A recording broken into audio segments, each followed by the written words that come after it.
I guess I'm currently streaming. Nice. Okay, so now that I'm streaming, let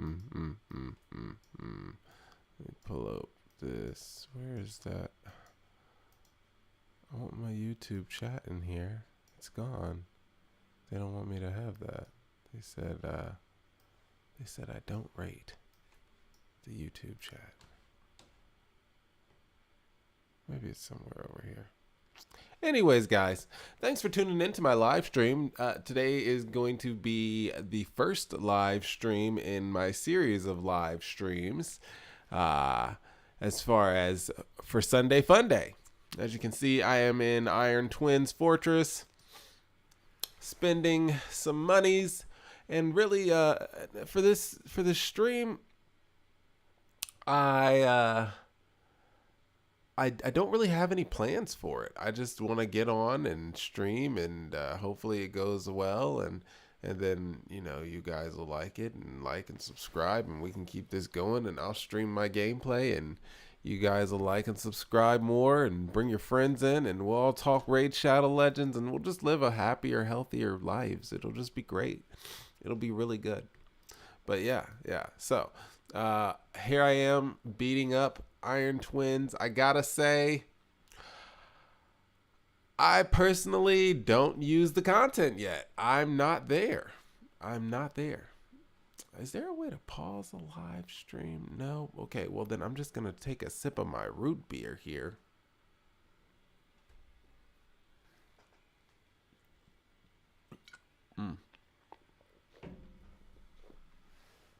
Delicious. And we'll talk a little bit more about Raid Shadow Legends. As you can see, like I said, I'm really not into the Iron Twins thing. From what I'm hearing, is it's more lucrative to farm on Sundays. So a lot of the times when we do these Sunday streams, you're probably going to see me doing Iron Twins.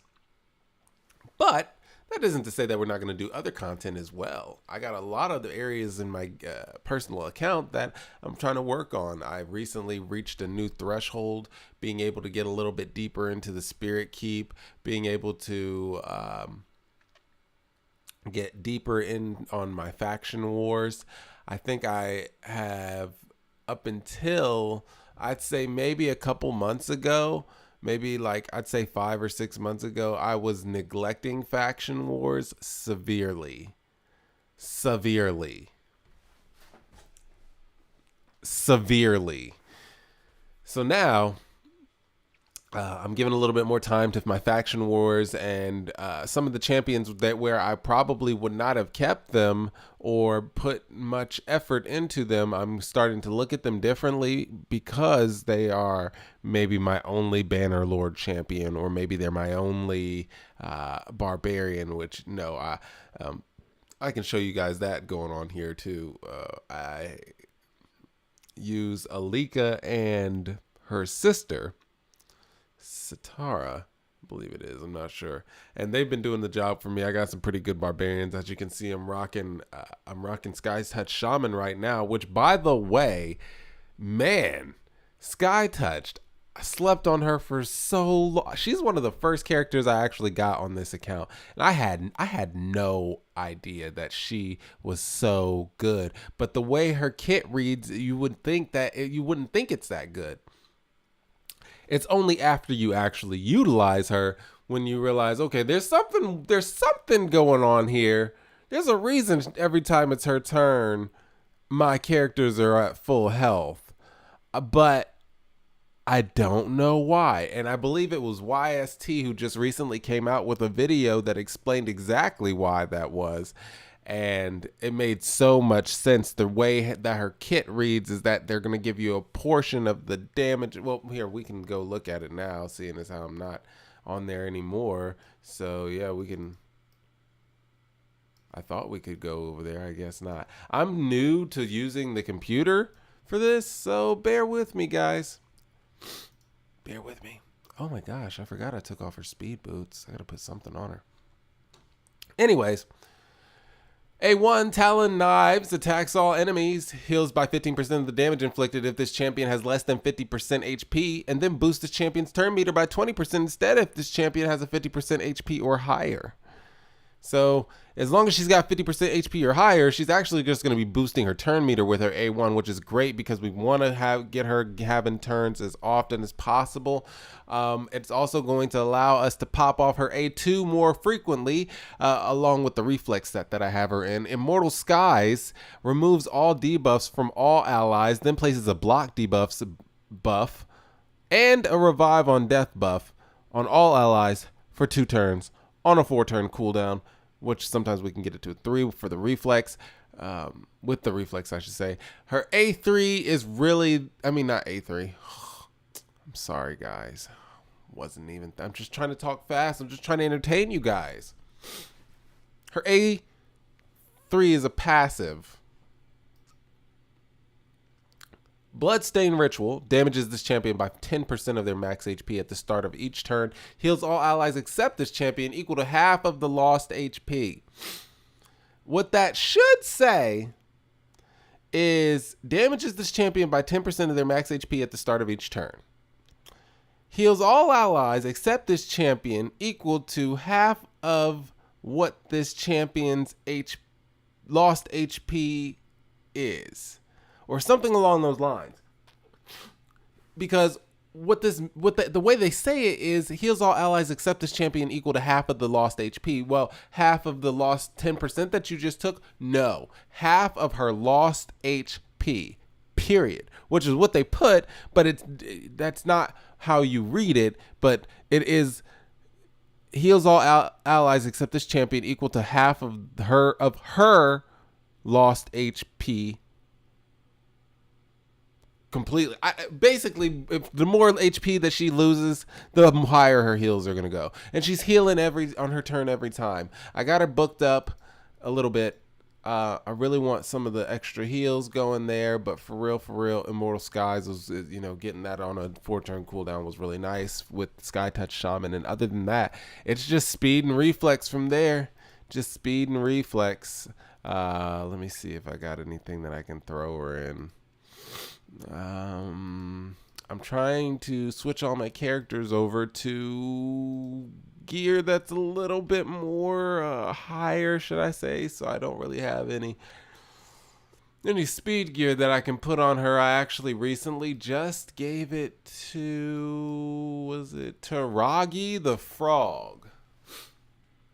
Slept on this guy for a long time, guys. Slept on him for a long time. This should be I've been sleeping on this champion stream, because this is one of the champions that I've been sleeping on, and I just recently rebuilt him because whenever I used him, it's like he has so much in his kit that would get him killed that I just wasn't really having fun with him. And well, here, let me read his kit out to you guys, and then you'll see exactly what I'm talking about here. His A1 Swamp Club attacks one enemy, has a 30% chance of placing a 50% decrease attack debuff for 2 turns. Damage is based on his HP. Okay, great. So we're just going to pump this dude full of HP. We're going to get some good damage, and we're going to have a 30% of decreasing the attack for 2 turns. That's awesome. I'm thinking Clan Boss. That's what everybody's saying to me. Clan Boss, Clan Boss, Clan Boss. I'm thinking Clan Boss. Boom. A2, a Potent Stench, attacks all enemies, has a 50% chance of placing a provoke debuff for 1 turn. The chance increases by 5% for each debuff on the enemy team. All right, so... Sorry, excuse me. I had a little bit of my own hair in my mouth. Hopefully somebody will edit this out. You know who you are. Anyways... The chance increases by 5% for each debuff on the enemy team. There's a good reason for that, but the main thing here is that he's got a 50% chance of placing a provoke debuff for 1 turn. Now, although that is great crowd control, if he doesn't have the HP and the defense to back it up, he's going to get slaughtered. He just provoked everybody on the other team. Well, let's see what his A3 is. Bog Blessing places a shield buff equal to 50% of this champion's max HP and a 50% ally protection buff on all allies except this champion for 2 turns. Okay, so now not only is he provoking, but he's also taken on the burden of throwing out an ally protection, which is going to take 50% of the damage that the other characters or champions on his team are taking, and it's going to give it to him. So now he's directly taking the damage and he's indirectly taking the damage with just nothing but a 15% shield from his max HP. And then, but there's more. But there's more. For Bog Blessing, that is. So when he puts up that shield and he does the ally protection, he's also going to get a heal, which is 25% of his max HP, and it's also going to place a reflect damage buff on him for 3 turns. Okay, so now we're going to reflect some of the damage that he's taking in from the provokes. Hopefully maybe reflect some of the damage from the ally protection, although I'm pretty sure that's not how it works. And I don't think your reflect damage buff actually works if you got a shield on. So at this point, I'm looking at this character like, wow, I don't really think he's viable. Oh, they do double back though and say that the heal increases by 2.5% for each poison debuff on the enemy team, but a2, a1. And nowhere in his kit have I seen any poisons. So somehow poison debuffs are supposed to be on the enemy to make him heal more, and he's not throwing them out. Oh, but wait, he has a passive. He does have a A4 passive, or just a passive, I guess is what it's called. Toxic Blood. When attacked, has a 50% chance of placing a 5% poison debuff on the attacker for 2 turns and occurs once per hit. That, honestly, when I'm reading it, I'm like, okay, that's going to be popping off all the time. He's going to be getting smacked all the time. Honestly, it really doesn't happen as much as you would think it does.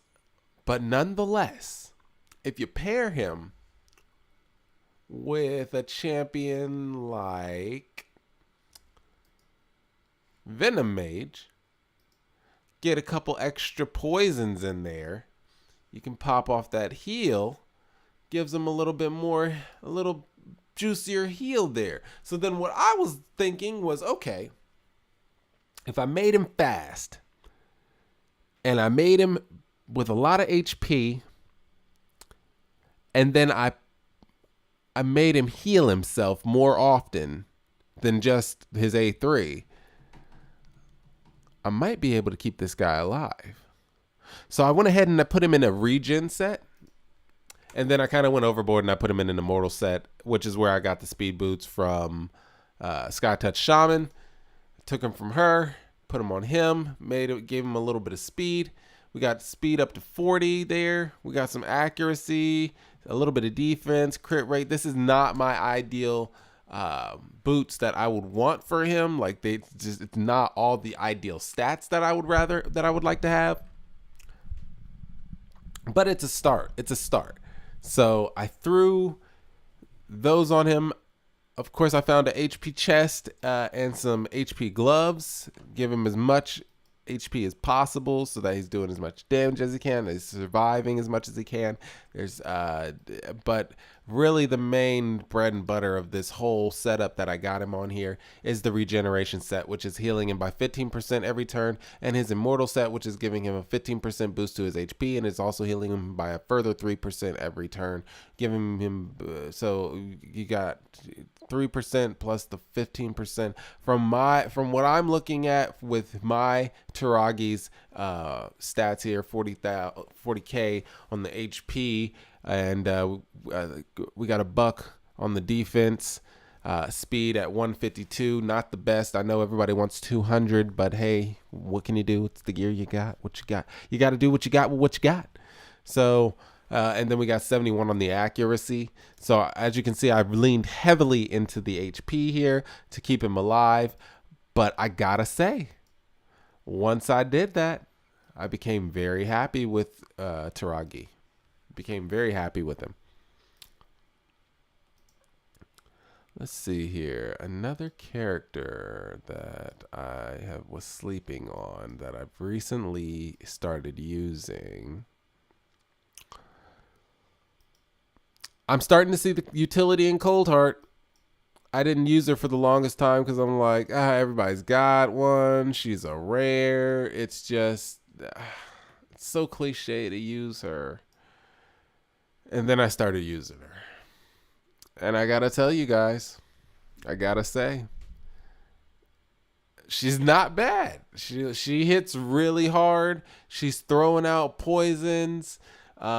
She's also doing a decreased accuracy, and then I'm pairing her with my Venom Mage, whom I am also pairing with Taragi. So we're getting Taragi's protections. We're getting Venom Mage's debuffs and poisons, along with enemies under heal reduction debuffs inflict 15% less damage. That's her passive here. In fact, let me just go into Venom Mage and give you guys what she's doing here so that you can see like exactly where I'm going, because this is the team. Actually, I've been working on my clan boss team, so that's really what you're seeing here is the characters the champions that I'm starting to look at as viable options for my clan boss to push me a little bit further so that I can get some better rewards daily.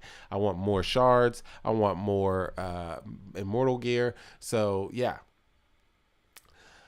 For Venom Mage's A1, toxicity attacks one enemy 2 times, decreases the target's max HP by 75% of the damage inflicted. If they are under a heal reduction debuff, each hit has a 35% chance of activating up to 2 poison debuffs on the target. So you can go ahead and activate some poison debuffs on that A1, which is nuts, because it's going to do even more damage. Venom Mage ends up putting out a decent amount of damage due to that poison debuff activation. With the A2, Neurotoxin attacks one enemy, has a 75% chance of placing a 60% decreased defense debuff for 2 turns. Also has a 75% chance of placing a 50% decreased attack debuff for 2 turns if the target is under a poison debuff.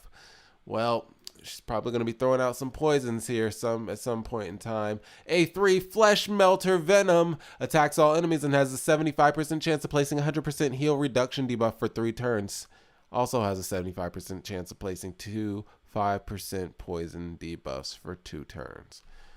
There it is. That right there is actually the bread and butter of this kit, along with, once again, the passive of enemies under heal reduction debuff inflict 15% less damage. So she's throwing out the heal reduction. She's throwing out the poisons because, people, and there was the A1... A2, there's heal reduction, there's decreased defense, decreased attack, there's poison, there's poison activation, there's decreased max HP. This champion is doing good God, now that I'm really saying it to you guys, this champion's doing a lot. She's doing a lot. So, okay, so we got Venom Mage doing her thing. Let's go back to Taragi, because I didn't really finish up with him, I don't think. Okay, so I did, but, I put him in this set, now he's getting more poisons from Venom Mage, and he's healing a lot. He's healing himself a lot. So we got the poison, more poisons, and we're doing that, and then we got Cold Heart slamming out more poisons and more heal reductions, which means less damage coming in, more damage going out, along with Heartseeker, I believe is her A3, which just obliterates. It takes at max 10% from the boss, which is great, and we just want her popping those off as many times as possible. I'm going to build me a couple of them, actually. All right, guys. This is where you guys find out that I'm slightly pay to win. I know it doesn't look like it, but okay, maybe it does. But I'm slightly pay to win, you guys. Slightly. Where is she at? I forgot what I was about to do. There's another character I wanted to show you guys, but forget where I put them. All right. Well, anyways, back to the stream. So we got that going. We'll go back to recently used. We got Venom Mage popping off stuff. We got Taragi popping off stuff. I want to invest a little bit of time on Othar. From what I'm seeing, I'm starting to kind of like what I'm seeing. He's got A1 that hits 2 times and has a 15% chance of stealing 1 random buff from the target. And I mean, that's nice. It's, but if it doesn't happen, the attack is actually it's okay. I'm not saying he's busting out crazy numbers or anything like that. I'm just saying it gives a light smack. It gives a light smack. Holy Flame actually does hit too. Attacks 4 times at random. Now, when you're fighting a boss, it's not for random people. It's just attacking 4 times. And each hit places a 5% poison debuff for 2 turns. That's 4 poison debuffs on for 2 turns. I put him in a reflex set. I'm going to experiment with that and see how that goes and then I'm going to probably turn off his A3, which is brand, attacks when enemy places a block, active skills debuff for 2 turns, which is actually not bad for arena. Blocking active skills in the arena is essentially like provoke backwards. It's like it's saying, hey, instead of forcing you to use your A1 on this character, we're just forcing you to use your A1. You can use it on whoever you want, but you can only use your A1. You're not going to get to use your A2 or A3 or any of that other crap you got for 2 turns. So Othar, I think he's getting slept on. I'm not sure. I'm going to look into it. There's as well. And honestly, I'm having a lot of fun with her. And I think it's because of how I have her built. Because, see, let me go and look at her multipliers real fast, guys. Just give me a second. If you look at her multipliers, she's not doing anything crazy. But the way that I have her, I just so happen to have her built. Champion tier list. There's. Sorry guys, I'm going on to the Hell Hades website. Let's see here.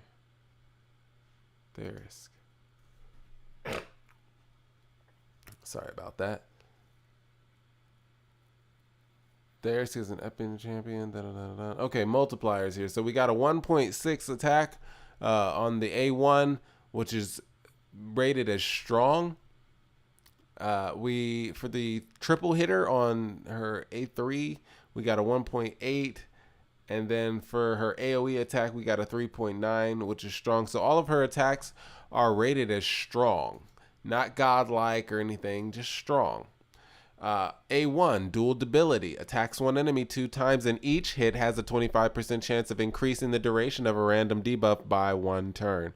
Not bad for an A1. It's going to be popping off for free every time, anytime when you want it. So I think that's a pretty good chance of increasing a duration of a random debuff. But that's not her bread and butter. I actually like her for dress down. Her A2 attacks one enemy 3 times. Each hit has a 40% chance of removing 1 random buff from the target. So wait, so we're increasing the duration of debuffs. We're removing random buffs. That's not bad. Not bad. I like that a lot in the Magic Keep for, she has the big shield. There's comes in there, and a lot of times she might end up removing that shield. So once I get her booked, that'll be nice to see. Her A3, hates flowers, attacks all enemies, has a 50% chance of placing a 50% decreased resistance debuff for 2 turns. I think that this debuff is currently being undervalued in the game because a lot of the content creators and the people who you see are so far ahead in the game that decreased resistance isn't really a thing for them because they're able to get 200 accuracy and things of that nature and still come out with really great numbers. Whereas me being more in the mid game, I find that getting accuracy is kind of hard to pull off when you're trying to go for other stats like crit rate, trying to get 100% crit rate, trying to up the damage, trying to up the attack rate. A good example of that for me personally would be, where's Siege Hulk? Where are you at, Siege Hulk? my Siege Hulk, I want him to be because he does crazy damage, but he's also a great debuffer as far as with his turn meter manipulation on this A3. I'm sorry, A1, and then he's also throwing out some decreased defense on the A2. He's also got decreased speed on the A3, and all of these abilities are smacking. So it's like, okay, well, I want to put a good amount of attack on him, and I want to have him at 100% crit rate, and I want to make sure that his accuracy is super duper high, but I can't do that. So as you can see, for him in particular, I didn't do the crit rate. It's only at 57%. Crit damage is pretty high, almost at 200%, and I got accuracy at 168. So if he does so happen to crit rate on you, it's gonna hurt. But he's definitely gonna be landing his debuffs pretty consistently in the lower level content that I like to play on. Let me see what else we got going on here. So I showed you guys Therisk. I've showed you guys Taragi, Othar. I'm very, very impressed with Ultimate Death Knight. I got him in a bolster set. He's actually pretty. He's gonna keep you alive. I'm not gonna lie. But I have been thinking. I have him currently in speed boots. And I think I might take the speed boots off of him, put them on to Skytouch Shaman, and give him defense boots. Because in all actuality, he doesn't need to attack on my team. I don't need for him to attack. This is a waste of time. The provoke, you don't need to be doing that. Attacks all enemies and decreases the attack or puts fear on them. You don't have to do that. Let's see, A3, I got guys who can heal. So you don't necessarily need to be putting out your shield buffs or the 15 continuous heal on all allies for turns, but if you can, it's really nice, and to get it down to a 3-turn cooldown will even be better. But that's expensive because of the books. So if it's not there, I'm not going to be mad about it. But what I do want is your passive. Whenever an ally is attacked, has a 100% chance of completely blocking one hit, decreasing the incoming damage to 0. This champion will receive that damage instead. It will also redirect any debuffs from the hit to this champion. The chance of blocking a hit and redirecting the debuffs decreases to 50% if the attacker is a boss. It does not work if the attack on the ally was an AoE attack. Whenever an enemy is healed, it will heal this champion by 20% of that heal. And then, of course, we are going to go down to Mastery's tree and put on Shadow Heal, which heals this champion by 6% of his max HP each time an enemy is healed as well. So just for a little bit of survivability. But for that, yeah, just having that on there. And then, of course, if people are dying, he's going to get more HP, more defense, and more speed by 10% for each dead ally. So that's all good and well. But I've been on here for about 30 minutes now, and I think I'm going to leave it here. What do you guys think? Who are your favorite characters? Who are you working on? What are you working on in the game right now? Like I said, for me, it's Clan Boss, and these are the champions that I've decided to kind of give a little bit more love to. Definitely let me know how you're feeling and what you're thinking about my page down in the comments. Peace.